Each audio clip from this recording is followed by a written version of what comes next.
gars, on se retrouve aujourd'hui pour un nouvel épisode. Donc aujourd'hui on est toujours dans la série sur les perches. C'est vrai que là je me suis dit que j'allais vous présenter un petit peu la pêche de la perche avec des leurres type créature. Donc ça je trouve que c'est quelque chose qui marche très bien justement sur des périodes automnales. Donc là c'est vrai qu'on est quasiment tout début novembre. C'est vrai que le temps passe très vite. Donc bon, si tu veux en savoir un petit peu plus, découvrir différentes astuces et voir un petit peu de poisson, n'hésite pas à rester sur la vidéo. Let's go les gars!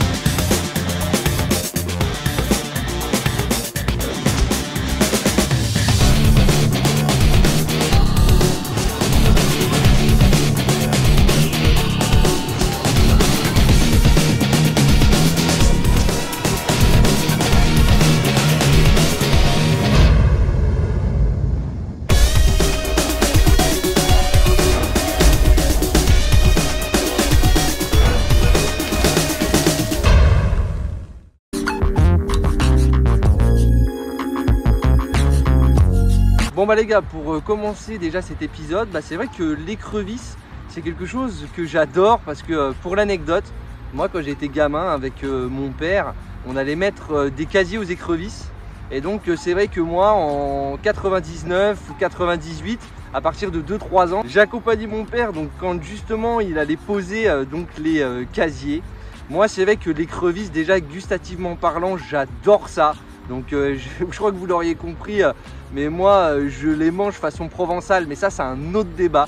Mais en tout cas voilà, c'est vrai que c'est quelque chose qui m'a toujours fasciné. En plus quand on veut les attraper, voilà, avec leurs pinces c'est des fois pas évident, on risque de se faire piquer, etc. Et donc c'est vrai que je me suis posé la question un petit peu de l'apport de l'écrevisse vis-à-vis des poissons. Et donc je vous ai trouvé quelques infos, je vous ai préparé un petit sujet. Donc je vais te laisser visionner ça tranquille et je te dis à tout de suite. Bon pour commencer cet extrait les gars, je pense que vous avez déjà dû croiser cette habitante discrète de nos rivières, donc l'écrevisse commune.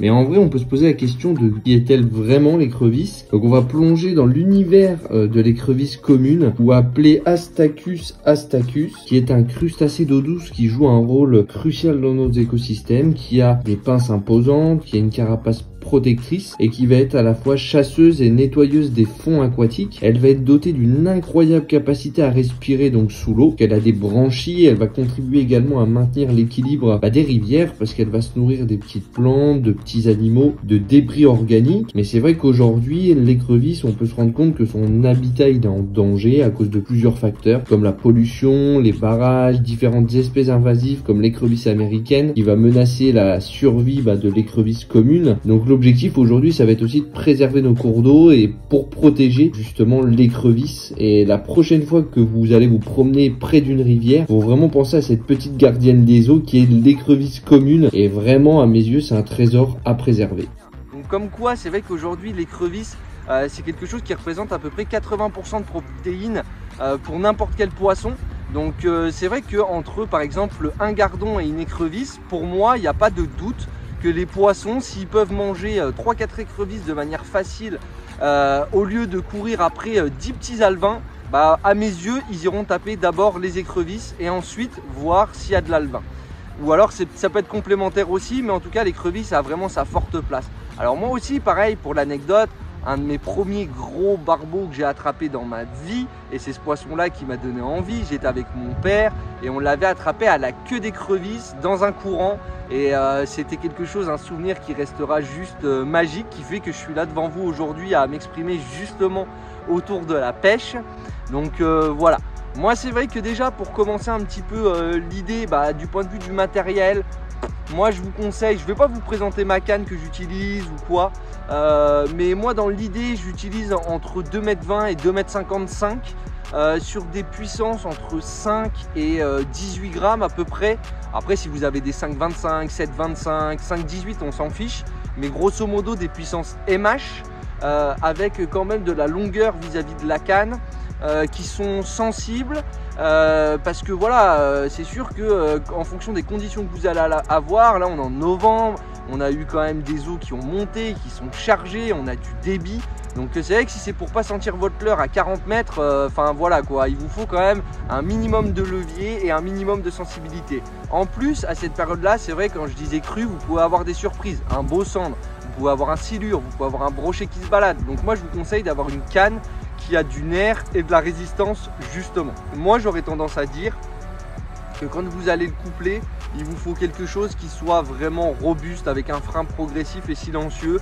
Partez sur du Shimano, partez sur du Daiwa, c'est des valeurs sûres. Honnêtement là-dessus, vous n'allez jamais être déçu. Il y en a pour tous les budgets, donc c'est pareil, je ne vais pas vous inciter.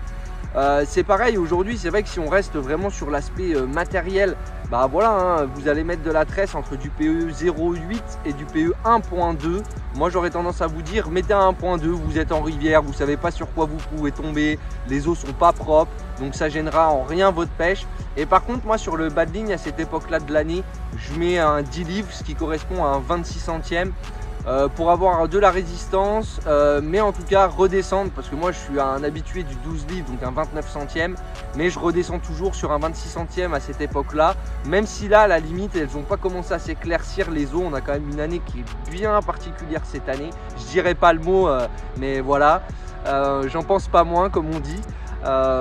Mais voilà, dans l'idée c'est un peu ça vis-à-vis du matériel qu'il faut que vous utilisiez. Bon voilà, après même si je vous disais que je vous la montre pas forcément, voilà, moi c'est toujours ma GEAS 84 MLS, l'Egoista chez Megabass, 5-18 grammes, 2,55 m, un Shimano Cardiff en 4000 MHG dessus, avec une tresse en 1.0. Bon, voilà, il n'y a rien d'autre à dire. Mon badling, comme je disais, en 26 centièmes. Donc voilà. Donc maintenant, pour vous montrer avec quoi je vais pêcher aujourd'hui, je vais utiliser donc premièrement petite TP classique en 7,5 grammes parce qu'il y a du débit. Je vais utiliser également une petite Cro Megabass. Ça, j'adore. Vraiment, c'est quelque chose qui est redoutable. C'est une valeur sûre sur les crocs. C'est vrai que c'est une présentation, en fait, quand c'est dans l'eau, ça vient se positionner comme ça. Donc le poisson peut venir gober sans aucun problème. Donc voilà la première présentation que je vais utiliser. Ensuite, je vous l'ai présenté dans un épisode précédent. Je vais utiliser cette présentation là, donc avec une tête phospho. L'idée c'est de se dire, est-ce que ça peut déclencher des poissons supplémentaires ou pas. Des fois c'est quitte ou double à mes yeux. Donc voilà, une striking net bug. Qui vient vraiment se présenter à la verticale. Coloris, voilà, moi je vais trancher, je vais prendre un coloris noir, je vais prendre un coloris vert, quelque chose qui marche relativement bien. Donc là on est quand même sur des écrevisses qui sont déjà d'une belle taille, hein. On est sur des écrevisses qui font ouais, bien pas loin de 3 pouces et demi quoi, hein. Donc ça fait déjà de la belle écrevisse, ça c'est vrai. Ensuite moi ce que j'aime vraiment beaucoup utiliser, ça va être ces créatures là, les C4 Shrimp qui sont de chez Evergreen. Moi j'adore, c'est vraiment, je sais pas si vous allez le voir, j'essaye de regarder moi derrière aussi, je vous le montre là, mais vous avez, c'est vraiment pailleté, c'est très joli. Donc là encore une fois c'est pour avoir une taille un petit peu plus petite, pour changer, parce que là c'est vraiment une créature, moi je peux pas dire à quoi ça ressemble, pour moi c'est pas une écrevisse et je ne saurais pas quoi dire. Mais en tout cas ça marche terriblement bien. Alors là par contre ça, quand vous allez la monter, moi je dirais au maximum avec du 5 grammes ou alors les monter en drop si vous voyez qu'il y a trop de débit, ce qui peut arriver dans les périodes de novembre. Mais voilà moi personnellement comment je commencerai ma pêche et ce que j'utiliserai. Les références là c'est du classique, ça marche. Après encore une fois, hein, vous pouvez partir chez OSP, chez Jackal, vous pouvez partir chez plein de marques différentes, je fais l'apologie d'aucune marque.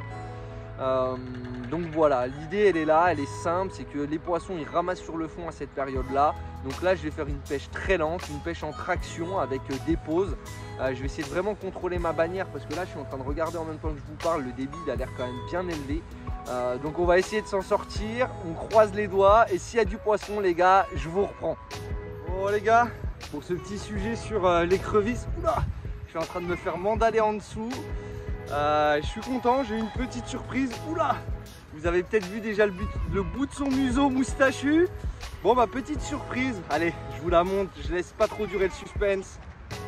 un beau barbeau. Donc c'est vrai qu'aujourd'hui la pêche à l'écrevisse, je vous présentais ce sujet spécialement pour la perche.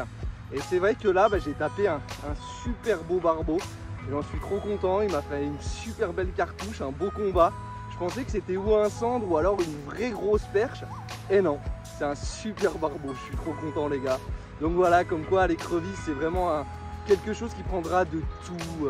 De la perche, du cendre, silure, brochet, barbeau. Enfin vraiment moi c'est un leurre que j'adore utiliser. Et pas que pour les persider parce que justement ça peut prendre de tout les gars. Et ça c'est top. Bon allez, j'espère faire d'autres poissons les potes et je vous dis à tout à l'heure. Bon les gars, là je crois que la pêche elle commence pas mal. Après le barbeau, je viens d'enchaîner 2 poissons. Donc là en coup sur coup hyper rapide. Donc je suis assez content. Et j'espère que ça va continuer les gars. Donc voilà, je vous refais des images si je refais du poisson. À tout à l'heure.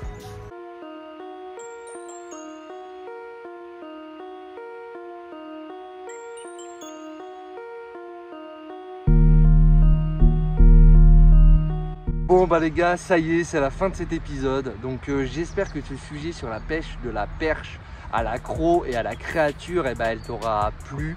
Moi en tout cas de mon côté, voilà, les conditions elles étaient vraiment pas évidentes. On avait du débit, une eau qui était pas belle, les poissons qui n'étaient pas plus regroupés que ça. Donc j'ai réussi à faire 13 poissons. J'ai fait un barbeau, j'ai fait un cendre et tout le reste c'était des perches. Donc il faut se battre. Aujourd'hui c'était une animation très lente où il fallait vraiment contrôler juste sa bannière. On a un vent de travers qui suit la rivière qui ne facilitait pas du tout la tâche. Donc voilà, hyper content en tout cas d'avoir fait ces poissons là dans ces conditions. Surtout que là mon voisin il est venu me voir et il a pêché autant de temps que moi. Il a fait une touche coupée et pas d'autres poissons. Donc ça montre bien qu'il y a quelque chose qui marche dans cette stratégie, surtout dans les périodes difficiles. Donc voilà, si cet épisode t'a plu, n'hésite pas à liker, à partager et à t'abonner. Moi en tout cas, voilà, comme j'ai tendance à dire, il n'y a qu'une chose à faire les gars, allez au bord de l'eau. La prochaine fois cette bourriche là, elle sera dans ses mains. Donc je te souhaite une bonne journée ou une bonne soirée en fonction de l'heure à laquelle tu regarderas cette vidéo. Et je te dis bye, à la prochaine pour les nouvelles aventures de No Limit. Allez, ciao les gars.